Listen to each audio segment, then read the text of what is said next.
మధురం మధురం నీ వాక్యం నా త్రోవకు దీపం నీ వాక్యం. యేసు నామంలో మీకు శుభములు సమృద్ధిగా కలుగునుగాక. మధురం నీ వాక్యం అనే కార్యక్రమానికి స్వాగతం. ఈరోజు మనం క్రీస్తు సంఘపు తండ్రులు అనే అంశం 22వ భాగం ధ్యానించుకుందామండి. మధురం మధురం నీ వాక్యం నా త్రోవకు దీపం నీ వాక్యం. ఈరోజు కూడా పునీత విన్సెంట్ డి పాల్ గారి గురించి ధ్యానించుకుందాము. మరి నిన్నటి దినాన ఆయన ఎలా ధనాశలో పడి దేవునికి దూరంగా వెళ్ళాడు, సైతాను వలలో చిక్కుకున్నాడు, సైతాను అతనితోటి ఎంత నీచమైన పనులు చేయించాడు. ఉప్పు తన ఉప్పదనాన్ని కోల్పోయినప్పుడు అది బయట పారవేయబడి త్రొక్కబడుటకే కానీ మరెందుకు పనికి రాదు. యేసు ప్రభు చెప్తారు మత్తయి సువార్త 5వ అధ్యాయంలో, మీరు భూమికి ఉప్పులాగా ఉన్నారు, లోకానికి వెలుగులాగా. అలా దేవుడు ఆయనకి ఒక మంచి పొజిషన్ ఇచ్చి ఒక గురువుగా అభిషేకించినప్పుడు ధనాశ వెనకాల పరిగెత్తాడు. సైతాను వేసే వలల్లో మొదటిదన్నమాట. ఆ వలలో చిక్కుకున్నాడు. కానీ దేవుడు తన మహాకృపని బట్టి ఆయనని మరలా తిరిగి తప్పిపోయిన కుమారుని వెదకి రక్షించినట్లుగా విన్సెంట్ డి పాల్ గారిని రక్షిస్తారు. ఆయనతో పాటు మరి ఆయన యొక్క 3వ యజమానుడు ఆయన యేసుప్రభుని విడిచిపెట్టి ఒక మహమ్మదీనిగా మారినా కూడా మరలా ఆ ఆత్మను కూడా తీసుకొని వస్తాడు. ఆయన కొరకు మరి ఎన్నో నెలలు ప్రార్థిస్తాడు. ఆయన దగ్గర బానిసగా ఉన్నన్ని రోజులు అన్నమాట. ఇంకా ఇద్దరూ కలిసి ఫ్రాన్స్ దేశాన్ని చేరుకుంటారండి. 1500 గంటల ప్రయాణం అన్నమాట. చిన్న పడవలో ఎన్నో శ్రమలు కోర్చి అక్కడికి వెళ్ళి ఫాదర్ గారిని కలుసుకుంటారు, మోన్సిగ్నోర్ మోంటోరియో గారిని. ఇద్దరు వాళ్ళ బాధని చెప్తారు, వాళ్ళు ఎలా తప్పిపోయారో కాపాడమని అడుగుతారు. ఫాదర్ గారు మరి కరుణతో వాళ్ళని రోమ్కి తీసుకొని వెళ్తారు. తిరిగి ఎలా అయినని మరి క్యాథలిక్గా చేయాలి, ఆ ప్రొసీజర్ అంతా దాని ప్రకారం ఆయన మరి పాప సంకీర్తనం చేసి మళ్ళా క్యాథలిక్ అయిపోతాడు. నేను ఇంకా నాకేది వద్దు, నేను యేసు ప్రభుకి సేవ చేస్తానంటే అతన్ని బ్రదర్స్ ఆఫ్ చారిటీ అని ఆ యొక్క సంస్థలో చేరుస్తారు. ఆ విధంగా రోగులకి సేవ చేసుకుంటూ తన జీవితాన్ని యేసు ప్రభుకి అంకితం చేస్తారు. మరి ఫాదర్ విన్సెంట్ గారిని మోన్సిగ్నోర్ మోంటోరియో ఫాదర్ గారు తనకి అసిస్టెంట్ ప్రీస్ట్గా ఉంచుకుంటారనమాట 4 years. చక్కగా ఈసారి ఆయనలో ధనాశ ఏదీ లేదండి. బంగారాన్ని పుటం వేసినట్లు ఆయనని కాలుస్తారు పరిశుద్ధాత్మ. ఇప్పుడు కీర్తి ప్రతిష్టలు ధనము ఏవి అన్నీ కూడా చనిపోయినాయి. యేసు ప్రభు కొరకు ఆయన ప్రకాశించాలని వినయంతో విధేయతతో తర్వాత నమ్మకంగా పనిచేస్తాడు. మళ్ళా గురువు వస్త్రాలు పూజ వస్త్రాలు ధరించి బలిపీఠం దగ్గర మరి పూజని చేయడం అనేది ఒక ధన్యత, ఆ భాగ్యం, ఆ విలువ తనకు తెలుస్తుంది అన్నమాట. తర్వాత తనని మరి క్లిషి అనేటటువంటి విచారణకి గురువుగా పంపిస్తారండి. అక్కడ వెళ్ళిన తర్వాత ఎలా ఆ విచారణని మారుస్తారంటే, చక్కగా పాటలు పాడుతున్నప్పుడు ప్రజలు ఇలా ఆకర్షితులైపోతారండి. పువ్వు నుంచి మకరందం వచ్చినప్పుడు ఎలా సీతాకోక చిలుకలు వస్తాయో ఈయన యొక్క దయాపూరితములకు ప్రసంగములకు మరి అనేక మంది ఆకర్షించబడతారు. కరుణతో బోధిస్తాడు.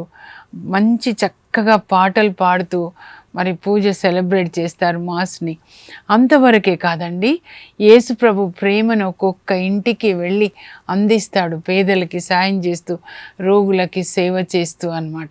అక్కడ ఒకసారి వరదలు వస్తాయన్నమాట. వరదలు వచ్చినప్పుడు 1612లో గురువుగా అపాయింట్ అవుతారు. 13లో క్లిషి విచారణలో వరదలు వస్తాయి. మొన్న ఎట్లా వచ్చాయి చూడండి విజయవాడలో, అలా అనమాట. అలా వరదలు వచ్చినప్పుడు ప్రజలు ఇంకా పైకప్పుకి ఇంటి పైకి వెళ్ళిపోతారు, చెట్ల పైన వెళ్తారు, అంత వరదలు అనమాట. అప్పుడు ఫాదర్ ఏం చేస్తారంటే కొంతమంది పెద్దలతో పడవలో వెళ్ళి ఒక్కొక్కరికి మరి వాళ్ళకి ఆహారాన్ని అందిస్తారండి. అంత వరదల్లో అట్లా కొట్టుకొని పోతుంటే మరి విజయవాడలో కూడా సిస్టర్స్, కొంతమంది ఫాదర్స్, బిషప్ గారు ఖమ్మంలో కూడా సహాయం చేశారు. అయితే ఇంకా అందరికీ అట్లా ఆహారాన్ని మరి మందులు అందిస్తున్నప్పుడు వాళ్ళు చేతులెత్తి దండం పెడతారంట. యేసుప్రభే, మీలో యేసుప్రభుని చూస్తున్నాము, యేసుప్రభే పుట్టారు ఫాదర్, ఇంత కరుణన, మంచి కాపరి, తన గొర్రెల కొరకు తన ప్రాణాన్ని ఇస్తుంది అన్నంతగా శ్రమ పడి ఒక్కొక్కరికి ఆహార పదార్థాలను అందిస్తారంటండి. ఆ తర్వాత ఆయనని ఇంకొక ప్యారిష్కి ట్రాన్స్ఫర్ చేస్తారండి. అప్పుడు వీళ్ళంతా ఏడుస్తారంట. కానీ దేవుని చిత్తం చేయాలి కదా, మనందరం ఫాదర్సే కాదు, మనం కూడా ఎక్కడికి పంపిస్తే అక్కడికి వెళ్ళాలి. అలా వెళ్తారు. శాడిలో నెక్స్ట్ ప్యారిష్ అంట. వెళ్ళేసరికి ఎలా ఉంటుంది అంటే అక్కడ ఆ చర్చి కాంపౌండ్లో గేదెల్ని కట్టేసి ఉంటాయంట. చర్చి పాడైపోయి ఉంటుందంట. ఈయన ట్రాన్స్ఫర్ అయినప్పుడు ఆయన బట్టలు ఒక సంచిలో సరిపోతాయంట, అంతే. ఒక 2 అంగీలు, ఒక 2 జతలు, ఒక బైబిల్ అన్నమాట, అంతే. అలా వెళ్తాడండి. యేసు ప్రభుని మోసుకొని వెళ్తాడు, అంతే. ఈ లోక సంబంధమైనవి ఏవి లేవన్నమాట. ఇంకా అక్కడ వెళ్ళినప్పుడు ఆ దేవాలయంలో మోకరించి ప్రార్థిస్తాడండి. ఇంకా ఏంటంటే గేదెలు కట్టేసి ఎలా ఉంటుంది, ఒక్కరు కూడా రండి ఫాదర్ అని ఎవ్వరు కూడా ఆహ్వానించరు, వెల్కమ్ చేయరు. అయినా సరే ప్రార్థన చేస్తాడు, పాటలు పాడతాడు. ఇంకా మెల్లమెల్లగా ప్రభా తండ్రి సాయం చేయండి, నాకు కొంతమందిని ఇవ్వండి సహాయకులని. వాళ్ళు గ్రామంలో కొంతమంది ఇంకప్పుడు వస్తారు, ప్రభు వాళ్ళని తాకుతారు, పరిశుద్ధాత్మ వాళ్ళని తీసుకొస్తారు. వాళ్ళ సహాయంతో ఆ గుడిని నెమ్మదిగా రిపేర్ చేస్తాడనమాట. చర్చ్ని రిపేర్ చేసి ఇంకా దివ్య పూజ బలిని ప్రారంభిస్తారు. ఆయన పాటలు పాడుతూ ఉన్నప్పుడు పరిశుద్ధాత్మ మ్యాగ్నెట్కి ఎట్లా ఐరన్ ఫైలింగ్స్ అట్రాక్ట్ అవుతాయో ఆ పాటలు ప్రజల్ని అట్లా దేవాలయంలోకి తీసుకొని వచ్చేవంటండి. ఇంకా ఆయన ప్రసంగం చెప్తుంటే కరుణతో నిండిన ఆయన మాటలు, ఇంకా వాళ్ళ జీవితంలో ఎప్పుడూ కూడా అలాంటి ప్రసంగం వినలేదన్నమాట.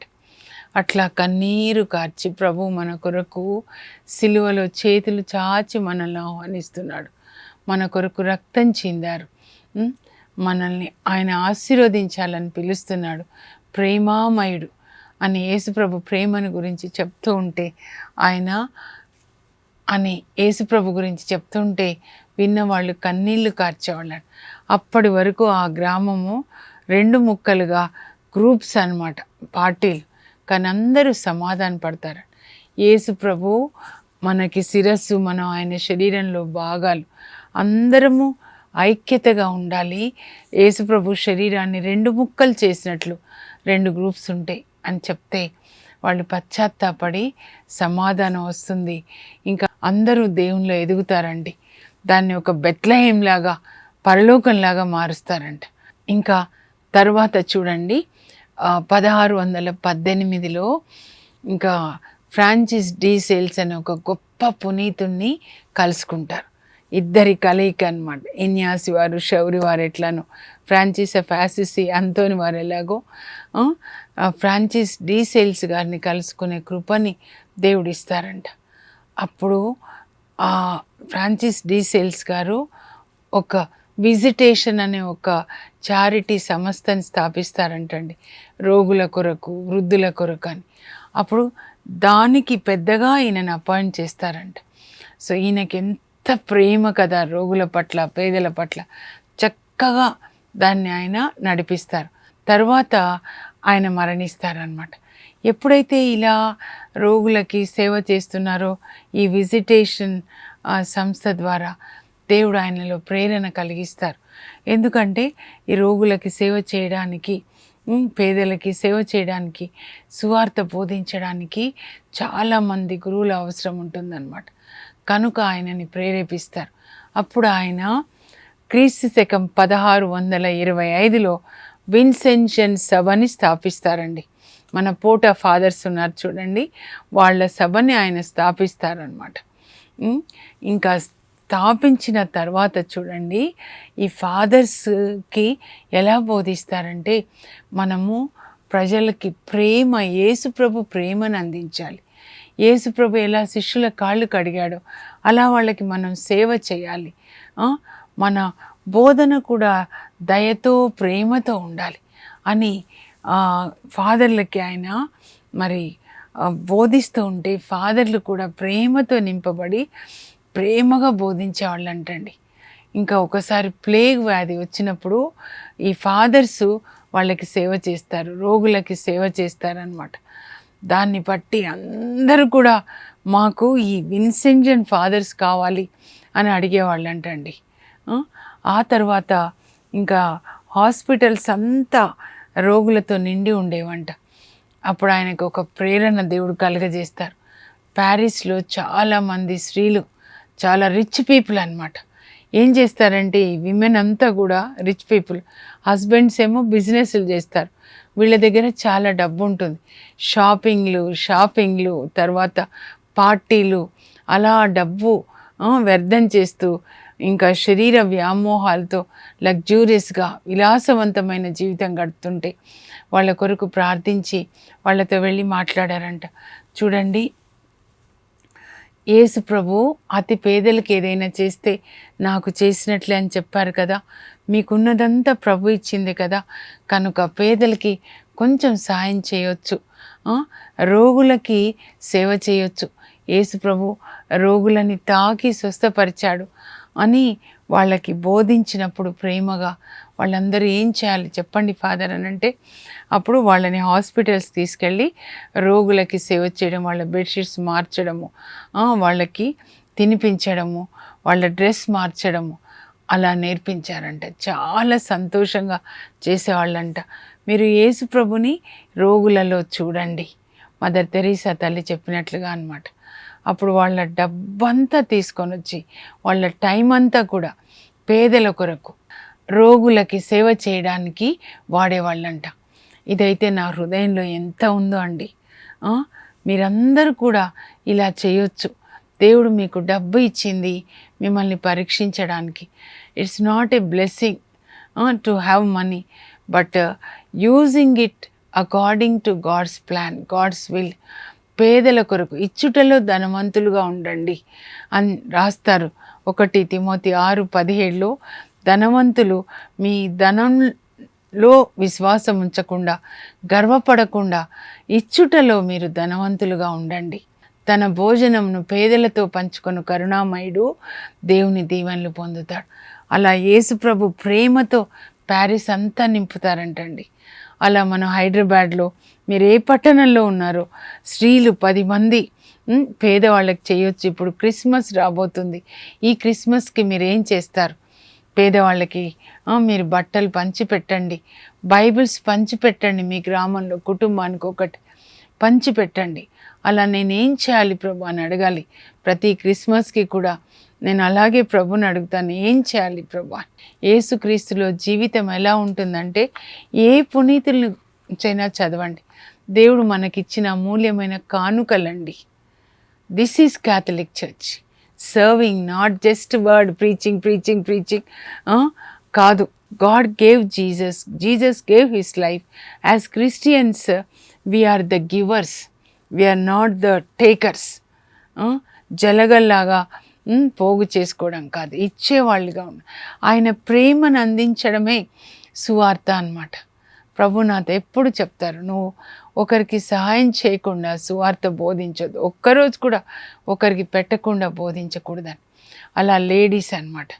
ఇంకా విన్సెంజన్ ఫాదర్స్ సభ స్థాపించబడింది కదండి. అప్పటి నుంచి క్రీస్తు శకం 1625 నుంచి 35 సంవత్సరాల సేవ అన్నమాట. 60 వరకు 450 మంది గురువులండి.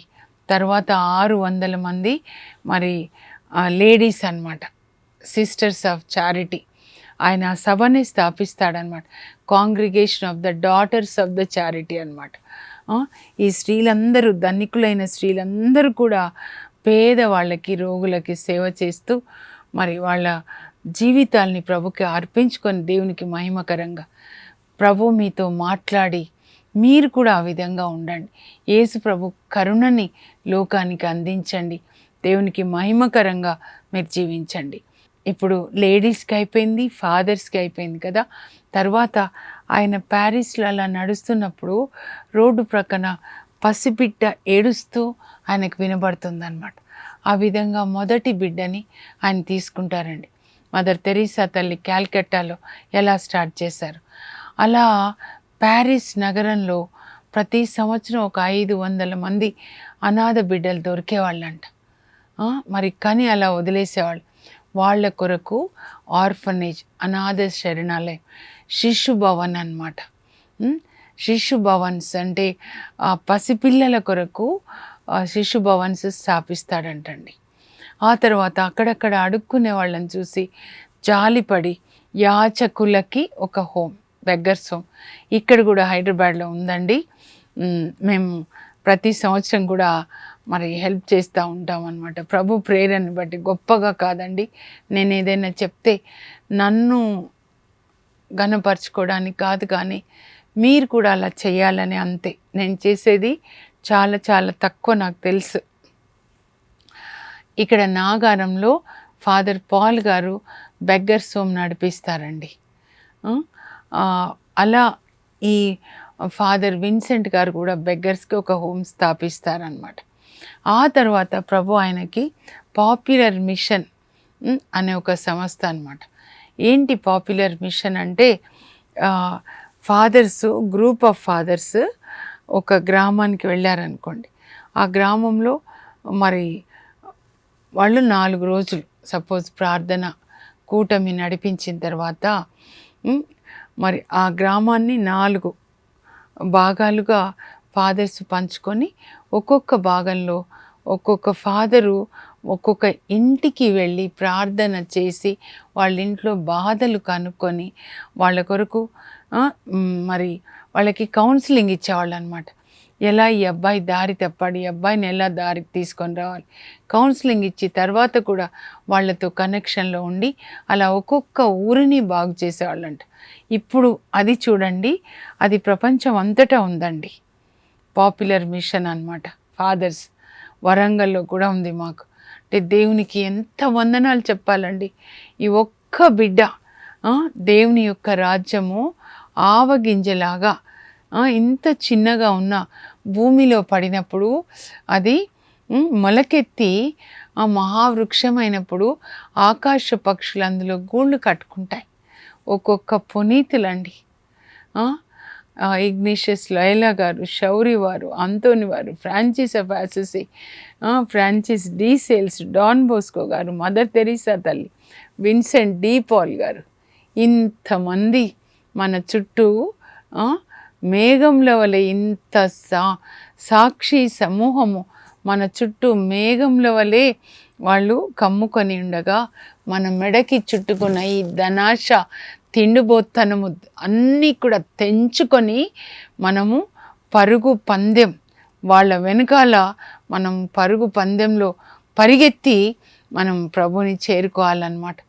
హెబ్రీ 12లో పౌలు రాస్తాడనమాట. ఒక్క పునీతులు చాలు కదండి మన జీవితం మారడానికి. మనము this is Catholic church, be proud of it and walk in their footsteps అన్నమాట. ప్రేమని పంచడం, ప్రేమతో లోకాన్ని నింపడం అండి. అది అన్నమాట. అందుకే బైబిల్ కంటిన్యూషన్ 96 క్రీస్తు శకం 96లో మరి యోహాన్ గారు ప్రకటన గ్రంథాన్ని రాస్తారు. ఆ తర్వాత ఏం జరిగింది, పునీతుల చరిత్ర, జీవిత చరిత్రలో లిఖించబడింది. కనుక వీళ్ళ జీవితాల్ని చదువుకొని వీళ్ళు ఎలా యేసుప్రభు చూపించిన ఆ నీతి ప్రేమ మార్గంలో నడిచారో మనం కూడా వీళ్ళ చేయి పట్టుకొని, వీళ్ళ కొంగు పట్టుకొని, లేదా వీళ్ళ చొక్కా వెనకాల వీళ్ళు నడిచిన దారిలో మనం నడవాలండి. దేవునికి మహిమ కలగాలి, నీ వల్ల నాకు మహిమ కలుగుతుంది అనే విధంగా మనం జీవించాలన్నమాట. అలా జీవిస్తారండి. నిజంగా ఈయన జీవితం నా మీద చాలా ప్రభావితం చేసింది. ఎంత ప్రపంచం అంతటా కూడా రిట్రీట్ సెంటర్స్ వీళ్ళ ద్వారానే కదా. ముత్తంగి అయితే ఎస్విడి వాళ్ళది అనుకోండి. ఎవరు చేసినా దేవునికి మహిమ అండి. దేవుని చిత్తం లేకుండా ఇలా మంచి పనులు మనం ఎవరు కూడా చేయలేం. మళ్ళా దేవుడు ఇంకొక విన్సెంట్ డి పాల్ గారిని, ఇంకొక ఫ్రాన్సిస్ ఆఫ్ అసిసిని, ఇంకొక అంతోని వారు, ఇంకొక షౌరి వారు, ఇంకొక ఇగ్నీషియస్ ఆఫ్ లోయలా, ఇంకొక డాన్ బోస్కో గారు, ఇంకొక మదర్ తెరీసా తల్లి అలా దేవుడు మనకి ఇవ్వాలి. మీరే అలా ఎందుకు మారకూడదు? మనం కూడా చిన్నగా మనం చేసే సేవ సముద్రంలో ఒక నీటి చుక్క కావచ్చు, కానీ ఆ చుక్క లేకపోతే సముద్రానికి ఆ కొరత ఉంటుంది. మదర్ తెరీసా తల్లి తన సేవను అలా పోల్చుకుంటారంటే ఎంత వినయం అన్నమాట. వీళ్ళందరిలో అంతే వినయం అండి. ఆయన 80 సంవత్సరాలకి మరణిస్తారు కదా, అప్పుడు మరణించే వరకు కూడా తను ఎప్పుడైతే మారు మనసు పొందారో అప్పటి నుంచి ప్రతిరోజు 4 గంటలు ప్రార్థించేవాళ్ళు అంటండి. దేవుని పని చేయాలంటే దేవుని శక్తితో చేయాలి కనుక ప్రార్థన సమయంలో దేవుడు పరిశుద్ధాత్మ ద్వారా మన హృదయాల్ని ఆయన ప్రేమతో నింపుతారు. యేసు ప్రభు ప్రేమ ఏమీ ఆశించని ప్రేమ, ఆ ప్రేమను లోకానికి అందించారనమాట. ఈ మహనీయులందరూ వాళ్ళు నడిచిన అడుగుజాడల్లో మనం కూడా నడుద్దాం.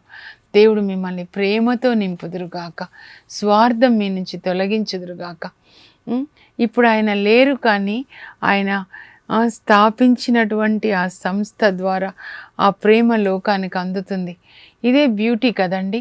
ఒక్కొక్క సెయింట్ను గురించి మనం ధ్యానించుకుంటే వేరే మీరు చూస్తే ఆ సంఘాన్ని స్థాపిస్తారు, తర్వాత అది కనపడదు. కానీ వీళ్ళు స్థాపించింది అలా మహావృక్షమై ప్రపంచం అంతటా కూడా అందరూ ఆస్వాదించబడుతున్నారు. That is the beauty of the Catholic church. మీరు కూడా అలాగే ఉండండి, మన చర్చికి పేరు తెచ్చేవాళ్ళుగా ఉండండి. ముగించే ముందు ముఖ్యాంశాలు ఒకసారి చదువుతాను. క్రీస్తు సంఘపు తండ్రులు 21, 22 భాగాలు. పునీత విన్సెంట్ డి పాల్ గారు. ఆయన క్రీస్తు శకము 1581లో ఫ్రాన్స్ దేశంలో పోయి అను గ్రామంలో జన్మిస్తారు. తండ్రి జీన్ డి పాల్, తల్లిగారు బెట్రాన్ డి మారస్. వారిది పేద కుటుంబం, కానీ దైవ భీతిలో ధనిక కుటుంబం. వేకు అనే ప్రార్థన, క్రీస్తు వలె కరుణ కలిగిన విన్సెంట్ గారు. గురు పట్టాభిషేకం క్రీస్తకం 1619 సంవత్సరాల వయసులో. ధనాశ సర్వ పాపములకు మూలం. క్రీస్తకం 1605లో దొంగల చేతిలో చిక్కిన విన్సెంట్ గారు 2 సంవత్సరాలు బానిసగా దక్షిణాఫ్రికాలోని టునిస్ పట్టణంలో బానిసగా 3 మార్లు అమ్మబడతాడు. మొదటి మారు ఒక జాలరికి, రెండో మారు ఒక మాంత్రికునికి, మూడవ మారు ముస్లింగా మారిన ఒక ఫ్రెంచ్ క్యాథలిక్ యువకునికి. ఇంకా రెండో భాగం అండి. క్రీస్తకం 1607లో తిరిగి ఫ్రాన్స్ దేశానికి తప్పిపోయిన కుమారునిలాగా క్రీస్తకం 1612లో ప్యారిస్లోని క్లిషీ విచారణ గురువుగా యేసుప్రభు ప్రేమను లోకానికి అందిస్తారు. ప్రజలను దేవుని వైపు తిప్పుతాడు. పాటలు పాడుచు బైబిల్ గ్రంథాన్ని పరిశుద్ధాత్మ శక్తితో వివరిస్తాడు. క్రీస్తకం 1617లో షాడిలోన్ విచారణ గురువుగా విచారణను పరలోకంలాగా మారుస్తాడు. క్రీస్తకం 1618లో 2 పునీతుల కలయిక, ఫ్రాన్సిస్ డి సేల్స్ గారితో పరిచయం. ఆయన MSFS సభ సంస్థాపకుడండి. క్రీస్తకం 1625లో విన్సెన్షన్ సభ ఏర్పాటు. ప్యారిస్లో రోగుల కొరకు స్త్రీల సంఘంలో ఏర్పాటు. ప్రతి రోగిలో యేసుని చూడాలి అని బోధిస్తారు. క్రీస్తకం 1633లో Congregation of the Daughters of Charity స్థాపన. స్త్రీల కొరకు కరుణా కార్యక్రమముల కొరకు. ఫ్రాన్స్ దేశంలో ధ్యాన కేంద్రముల ఏర్పాటు, రిట్రీట్ సెంటర్స్. అనాథ బాలల కొరకు శిశు కేంద్రముల స్థాపన. ప్రతి సంవత్సరం 500 మంది అనాథ శిష్యులు ప్యారిస్ నగరంన దొరికేవాళ్ళు. క్రీస్తకం 1647లో యాచకుల కొరకు ఆదరణ కేంద్రములు, బెగ్గర్స్ హోమ్స్. పాపులర్ మిషన్ పేరుతో ధ్యాన వడకములు. దక్షిణాఫ్రికాలో బానిసలకు సేవ. 30,000 మంది బానిసలకు క్రీస్తు ప్రేమను గురించి బోధిస్తారు. 1200 మంది బానిసలను విడిపిస్తారు, చాలా డబ్బు కట్టి. 1660లో 80 సంవత్సరాల వయస్సులో పరలోకంలో ప్రవేశిస్తారు. 35 సంవత్సరాల సేవ, 450 మంది గురువులు, డాటర్స్ ఆఫ్ చారిటీలో 600 మంది సభ్యులు ఉన్నారు. క్రీస్తు ప్రేమకు కరుణకు నిలయమైన విన్సెంట్ గారు మనందరకు ఆదర్శనీయం. ఇప్పుడు ప్రార్థన చేసుకుందాం. పరలోకపు మా తండ్రి, నీ పరిశుద్ధ నామం నాకు స్తోత్రం కలుగును గాక. ప్రభువా, ఇంత మంచి తండ్రిని, ఆత్మీయ తండ్రిని మా చర్చికి ఒక కానుకగా ఇచ్చినందుకు వందనాలు ప్రభువా.